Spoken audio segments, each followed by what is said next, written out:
నమస్తే, welcome to 1 TV news.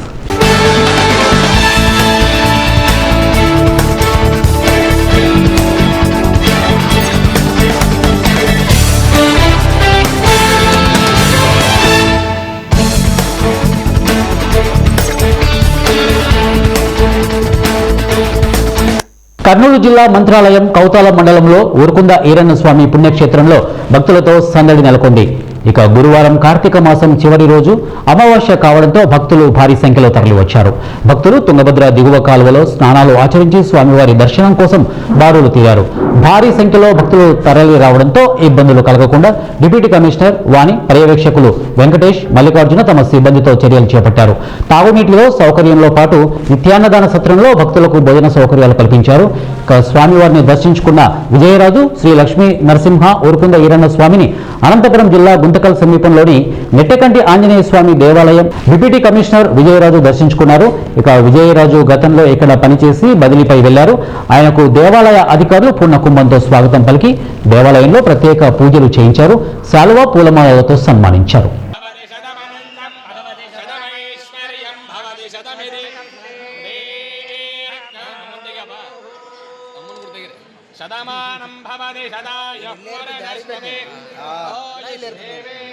మరో తుఫాన్ ముప్పు పొంచి ఉందని వాతావరణ శాఖ వెల్లడించింది.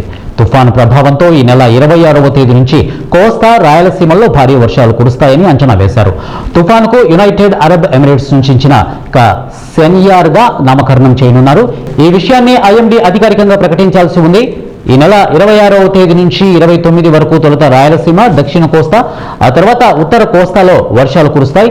26 నుంచి 29వ తేదీ వరకు పలుచోట్ల భారీ వర్షాలు, అక్కడక్కడ అతి భారీ వర్షాలు కురుస్తాయని ఐఎండీ తెలిపింది. ఎక్కువగా రాయలసీమ, దక్షిణ కోస్తాలో వర్షాలు కురిసే అవకాశం ఉందని, కొన్ని మోడళ్లు కోస్తా, రాయలసీమ మొత్తం వర్షాలు కురుస్తాయని మరికొన్ని మోడళ్లు అంచనా వేశాయి. ఇక కాగా ఈ నెల 28వ తేదీన దక్షిణ కోస్తా, దానికి ఆనుకుని రాయలసీమ జిల్లాలో, 29న నెల్లూరు నుంచి కృష్ణా జిల్లా, రాయలసీమలోని అనేక జిల్లాల్లో భారీ నుంచి అతి భారీ వర్షాలు కురుస్తాయని వెల్లడించారు.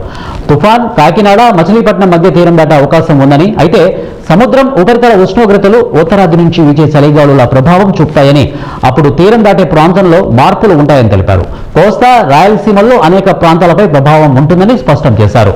దీని ప్రభావంతో ఏపీలోని రాయలసీమ జిల్లాలోని చిత్తూరు, తిరుపతి, శ్రీ పొట్టి శ్రీరాములు, నెల్లూరు, కృష్ణా, బాపట్ల, ప్రకాశం జిల్లాలతో పాటుగా తెలంగాణలోని పలు జిల్లాల్లో భారీ నుంచి అతి భారీ వర్షాలు కురిసే అవకాశం ఉందని వెల్లడించారు.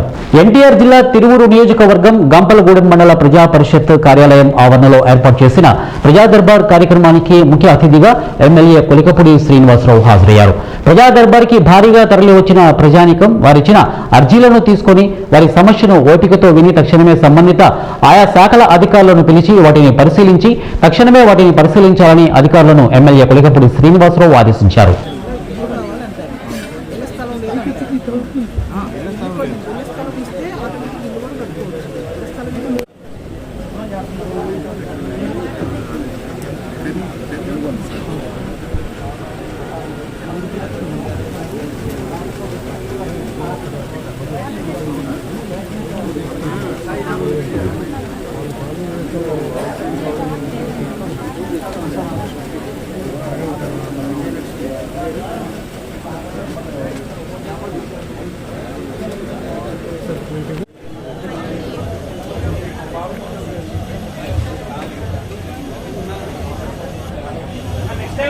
వేల్పల్లి శరణ్య గారు, అమ్మిరెడ్డిగూడెం.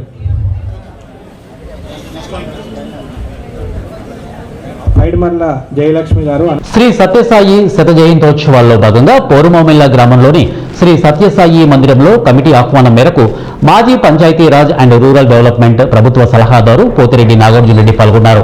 ఈ సందర్భంగా ఆయన మాట్లాడుతూ 1926 నవంబర్ 23 తారీఖున తండ్రి పెద్దవీరప్ప, తల్లి ఈశ్వరాంబాలకు జన్మించారు. శ్రీ సత్యసాయి బాబా అసలు పేరు సత్యనారాయణరాజు. ఆయన పుట్టింది, పెరిగింది వైఎస్ఆర్ జిల్లా కమలాపురంలో. బాల్యంలో ఉన్నారు. ఆయన్ను శ్రీ సత్యసాయి బాబాగా మారిన తర్వాత అనంతపురం జిల్లా వెనుకబడిన ప్రాంతం పుట్టపర్తిని ఎంచుకొని అక్కడ ఆశ్రమాన్ని నిర్మించుకొని విద్య, ఆరోగ్యం, సామాజిక కార్యక్రమాలు కోట్లాది మంది గుండెల్లో నిలిచిపోయాయి. ఇక గుజరాత్ భూకంపం సమయంలో సత్యసాయి సేవాదళ్ సేవలు నిరుపమానం. ప్రమాదంలో గాయపడ్డ వారందరికీ హాస్పిటల్ లేకున్నా తాత్కాలిక సెంటర్లో ఏర్పాటు చేసి వేలాది మందికి సేవలు అందించారు. అది సత్యసాయి ట్రస్ట్కే సాధ్యం. ప్రపంచంలోనే 140 దేశాల్లో సత్యసాయిబాబా భక్తులు కోట్లాది మంది ఉండడం, జాతీయ మహిళా దినోత్సవాన్ని ప్రపంచవ్యాప్తంగా నిర్వహించడం జరిగింది. సందర్భంగా ప్రపంచంలోని 140 దేశాల్లో కోట్లాది మంది ఆయన భక్తులు నిన్నటి రోజు కానీ ఈ మధ్యకాలంలో ఒక కార్యక్రమాలు చేపట్టి నిన్నటి రోజు జాతీయ మహిళా దినోత్సవంగా ప్రపంచ వ్యాప్తంగా జరుపుకోవడం జరిగింది. మరి ఆయన 1926 నవంబర్ 23వ తారీఖున గార్లకు జన్మించడం జరిగింది. ఆయన మహత్యం ఎందుకంటే చిన్నప్పుడు ఆయన కమలాపురం, మన జిల్లాలోనే కమలాపురంలోనే పెరగడం జరిగింది. ప్రపంచ శాంతి, సౌభాగ్యం, అదే విధంగా ప్రజలకు సంబంధించి విద్య, వైద్యం, గ్రామీణాభివృద్ధి, ఈ విషయాల్లో ఆయన చేసినటువంటి సేవలు ప్రపంచంలో ఎవరు కూడా అంత గొప్పగా చేసిన స్వామీజీలు ఉండరు.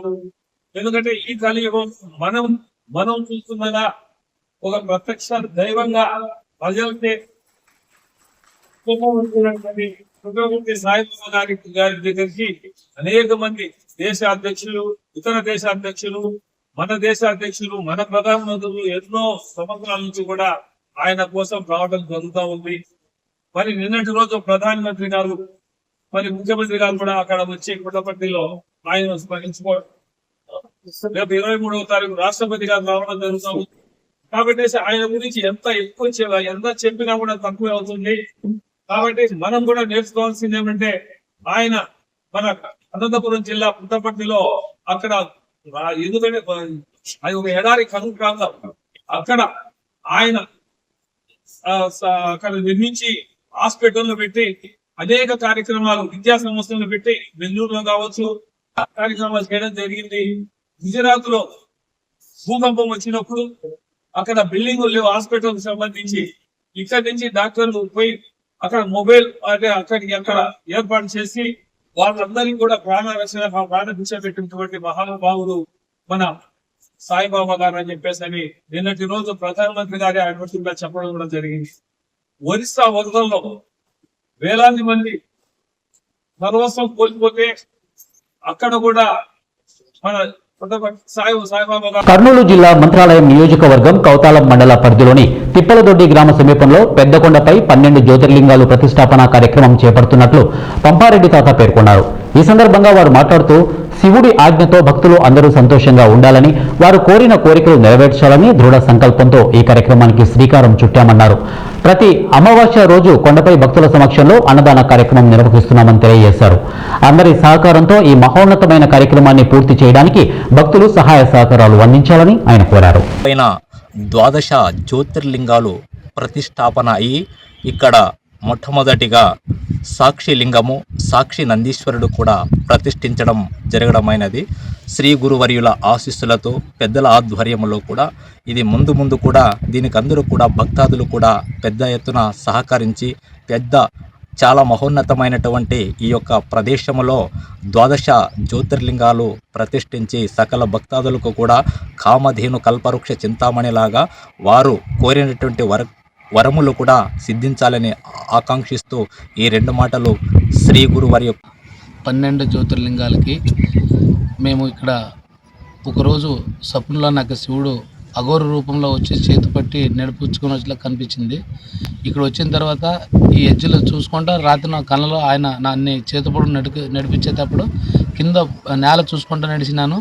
కానీ గుర్తింపులు ఎక్కడ నేను దాదాపు 3 నెలల నుంచి చూసినాను, ప్లేస్ ఎక్కడ దొరకలేదు నన్ను ఈ శివుడు తోపులో వచ్చిన ప్లేసు. తర్వాత కొన్ని రోజులు అయిన తర్వాత ఇక్కడ వచ్చి చూస్తే నేను ఇది ఇక్కడ ఈ కొండపైన తోపులు వచ్చిన ఎడ్జులు కనిపించినాయి అనమాట. నాకు ఇక్కడ సాక్షి దేవుడు నాకు ఆ రోజు సపంలో చెప్పినాడు అన్నమాట. ఇక్కడ 12 జ్యోతిర్లింగాలు కుశలం పెట్టించి ప్రతి భక్తులకి దర్శనమిస్తే వాళ్ళ కష్టాలు కార్యాలు అన్నీ తొలగించి ముందు అభివృద్ధిగా మంచి జరుగుతుంది ఈ భాగంకి అని ఆ భగవంతుడు నాకు ఇట్లా భూ పొడుము పైన చేపెట్టి చెప్పి 2 మాటలు తినకి పోయినాడు అనమాట. అంటే అప్పుడు ఆ రోజు నేను 12 జ్యోతిర్లింగాలు ఎక్కడ కుషిని పెట్టాలని చాలా ఒక వారం వరకు నేను చాలా ధైర్యించలేకపోయినారనమాట. అప్పుడు ఇక్కడ వచ్చిన తర్వాత ఇక్కడ సాక్షాత్ దేవుడు నన్ను తోడుకొని వచ్చింది ఇదే ప్రయోజనాన్ని నిజంగా నమ్మినాను అనమాట. ఇక్కడ మత్తుకు బానిసైన వ్యక్తి బయట గంజాయి కొనలేక తన ఇంటి పెరట్లోనే మొక్కలు సాగు చేశాడు. నాగర్ కర్నూలు జిల్లా అచ్చంపేట మండలం పలకపల్లిలో గ్రామంలో ఇది వెలుగులోకి వచ్చింది. అచ్చంపేట పోలీసులు తనిఖీలు నిర్వహించి 5 కిలోల గల 18 గంజాయి మొక్కలను గుర్తించారు. గ్రామానికి చెందిన నాగనూరు మధు అచ్చంపేట పట్టణంలో ఎలక్ట్రీషియన్ పనులు చేస్తుంటాడు. 3 ఏళ్ల కిందట గంజాయికి బానిసయ్యాడు. అధిక ధరలకు మార్కెట్లో కొనుగోలు చేయలేక ఆమ్రాబాద్ మండలం మన్ననూరు హైదరాబాద్లో గంజాయితో పాటు విత్తనాలను సేకరించాడు. 2 ఏళ్ల నుంచి ఇంటి వద్దే మొక్కలు పెంచుతూ గంజాయి తాగుతున్నాడు. తెలిసిన వ్యక్తులకు విక్రయించడం, వారితో కలిసి తాగేవాడు. అనుమానం వచ్చి తనిఖీ చేసే నిందితుడిని అదుపులోకి తీసుకుని విచారిస్తున్నట్లు అచ్చంపేట పోలీసులు తెలిపారు.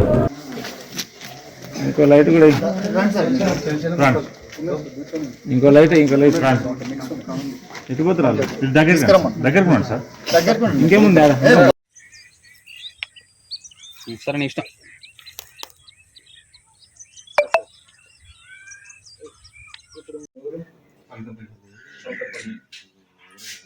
ఏం పని చేస్తావు?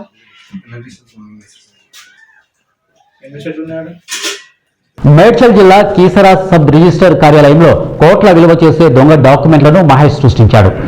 కీసరా సబ్ రిజిస్టర్ కార్యాలయంలో 2019 సంవత్సరం నుండి 2025 వరకు 27 దొంగ డాక్యుమెంట్లను తయారు చేసి విక్రయించినట్లు సమాచారం. సబ్ రిజిస్టర్ ఆఫీస్కు చెందిన రామ్ సింగ్, మరో 3 అరెస్టు తర్వాత బాధితుల ఫిర్యాదు మేరకు ఒక్కొక్కటిగా బయటకు వస్తున్నాయి. కీసరా పోలీసులు నిందితులను అదుపులోకి తీసుకున్నారు. మరిన్ని వివరాలు తెలియాల్సి ఉంది.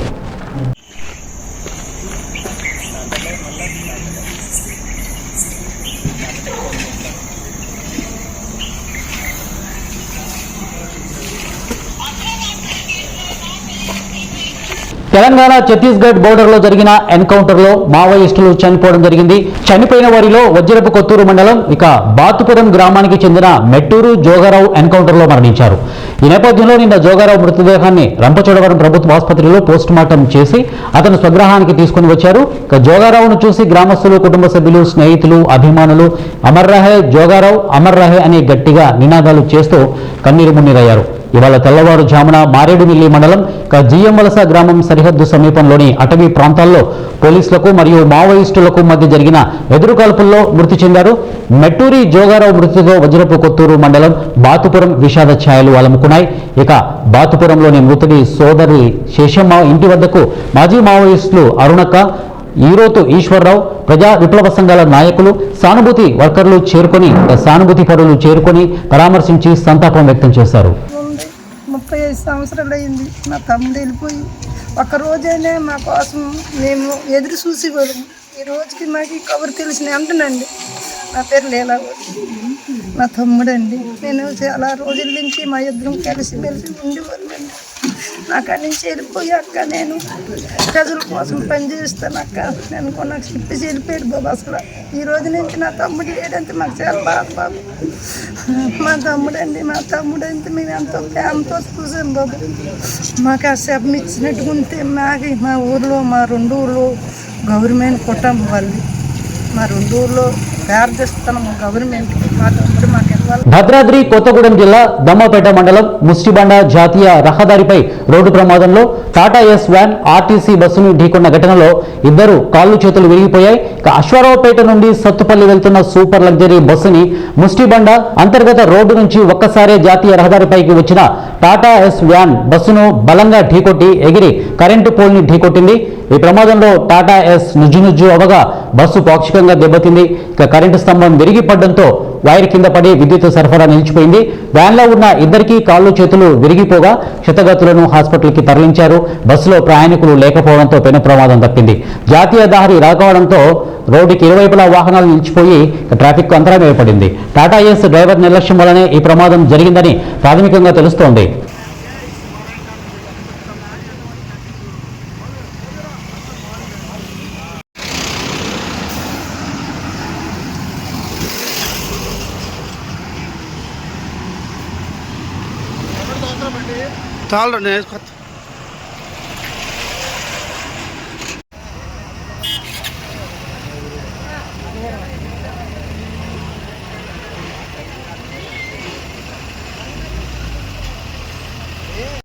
ఇవి బులెటిన్ అప్డేట్స్. నెక్స్ట్ బులెటిన్లో కలుద్దాం. Until then keep watching 1 TV news.